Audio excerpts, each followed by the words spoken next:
Jangan lupa like, komen, dan subscribe channel YouTube TVRI Bengkulu dan nyalakan lonceng notifikasinya.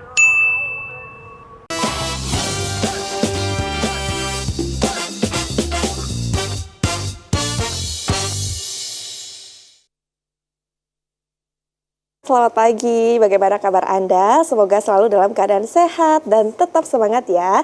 Senang sekali sahabat sehat, hari ini saya Julia Hartanti dapat menjumpai Anda dalam acara Dokter Kito Bersama Kita Sehat. Dan sahabat sehat, kali ini kita akan membahas mengenai pneumonia. Pneumonia ini merupakan kondisi yang memengaruhi sistem pernafasan dan ini bisa terjadi oleh siapa saja, mulai dari anak-anak hingga dewasa. Nah, akan kita bahas bersama seperti apa gejalanya, diagnosisnya bersama dengan dua narasumber cantik kita yang hari ini sudah hadir. Langsung saja kita sapa. Yang pertama ada Dokter Elsa. Halo. Halo dokter, bagaimana kabarnya dok? Alhamdulillah sehat. Alhamdulillah sehat ya. Perjalanan lancar? Alhamdulillah. Lancar. Cantik sekali hari ini. Terima kasih Masya sudah Allah, hadir terima Dokter Elsa. kasih. Nah Dokter Elsa dan juga pemirsa juga ada nih Dokter Wenti. Halo dokter.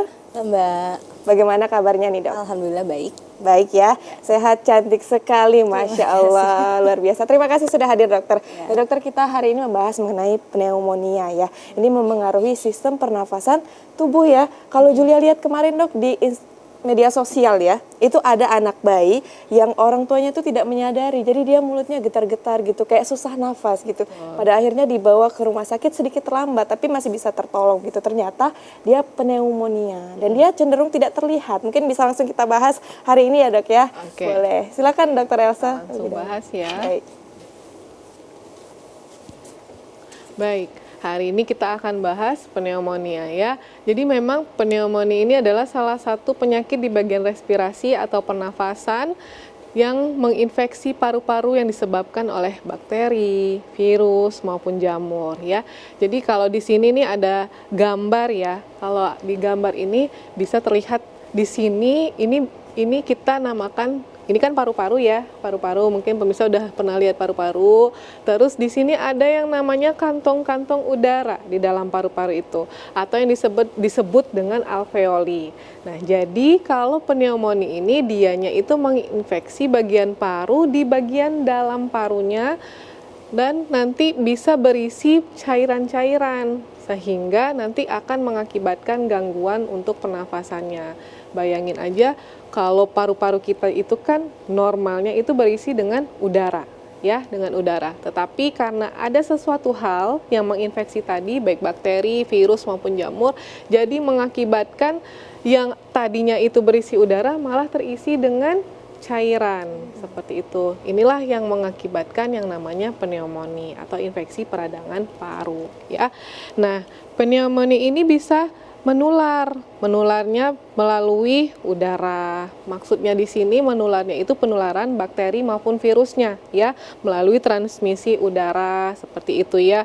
Bisa dari seseorang yang batuk dan bersin maupun dari benda asing, benda pribadi ya. Mungkin nanti untuk macam-macamnya ada di slide selanjutnya. Jadi ini dulu, pneumonia itu adalah infeksi paru. Betul kata Mbak Julia ya, dia bisa mengenai semua umur.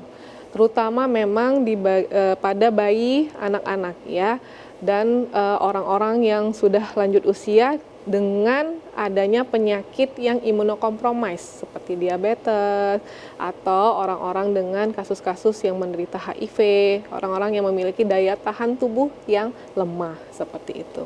Berarti ini bisa dikatakan radang paru-paru begitu ya dok ya? Benar. Radang paru-paru. Berarti kalau sama asap-asap itu memang ini nggak ada kaitannya ya? Beda lagi penyakitnya? Beda lagi.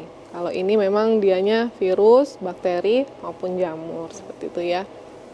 Nah, ini adalah kasus-kasus pneumonia yang ada di Indonesia ya. Kebetulan saya dapatnya yang 2011 sampai 2021.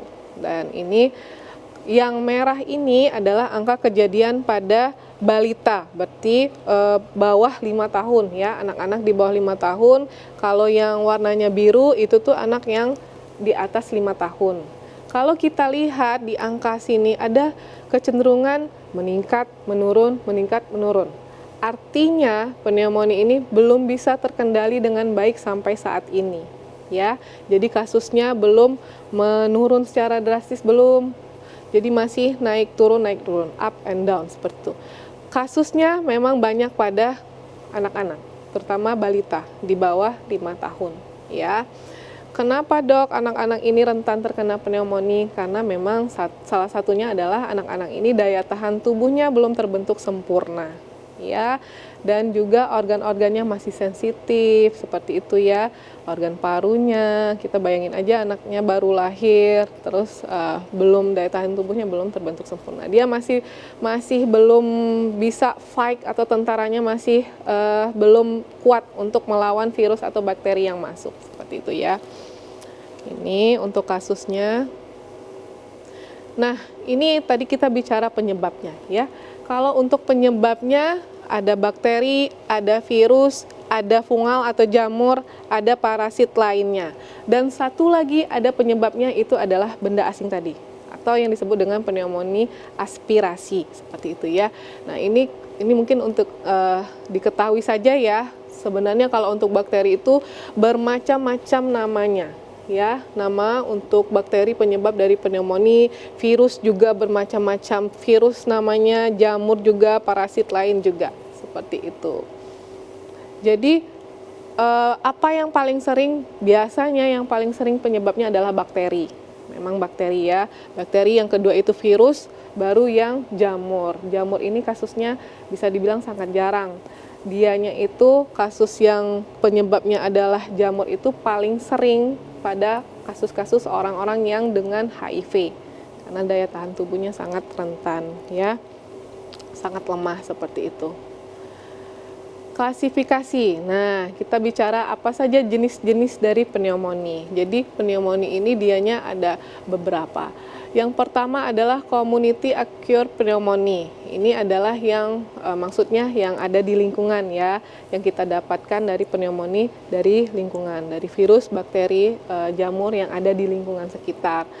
Yang kedua ada hospital acquired pneumonia. Hospital berarti rumah sakit. Nah, tapi harus digarisbawahi juga ya, maksudnya jangan sampai ada pemikiran kalau masuk rumah sakit pasti terkena pneumonia. Enggak juga seperti itu ya. Tetapi memang biasanya orang-orang yang dirawat dengan jangka waktu yang lama, pemasangan alat-alat medis jangka waktu yang lama, misal orang-orang yang di ICU ya, di ICU kan itu memasang seperti alat bantu nafas, ventilator seperti itu ya, itu kan jangka waktu lama. Biasanya memang rentan terhadap dengan pneumonia ini, atau menggunakan infus dalam jangka waktu lama, kateter dan sebagainya seperti itu ya. Dan tergantung lagi terhadap daya tahan tubuh pasien yang ada di rumah sakit seperti itu. Terus aspiration pneumonia, ini tadi aspirasi pneumonia ini benda asing yang tidak seharusnya masuk ke saluran nafas seperti itu ya. Misalnya kasus-kasus biasanya anak-anak ya, banyak yang tersedak koin, baterai, manik-manik, itu kan banyak ya kasusnya. Karena umur anak-anak itu dia penasarannya masih sangat tinggi, jadi semuanya itu dia ingin memasukkan ke semua lubang yang ada di bagian tubuhnya. Dengan kasus-kasus aspirasi pneumonia ini biasanya yang masuk ke mulut nanti tersedak dianya, karena di saluran kita ini kan ada yang namanya saluran pencernaan dan berdampingan dengan saluran pernafasan. Ketika anak-anak itu tersedak, nah yang harusnya tadi misalnya harusnya koin itu masuk ke saluran pencernaan malah masuk ke saluran pernafasan. Celakanya kalau tidak ditangani segera bisa masuk ke paru-paru, sehingga benda asing itu yang tidak seharusnya di paru-paru nanti akan mengakibatkan invasi atau infeksi dari bakteri yang berkembang sehingga bisa menyebabkan pneumonia ini seperti itu ya. Ini satu lagi adalah pneumonia pada orang-orang yang imunokompromis ya.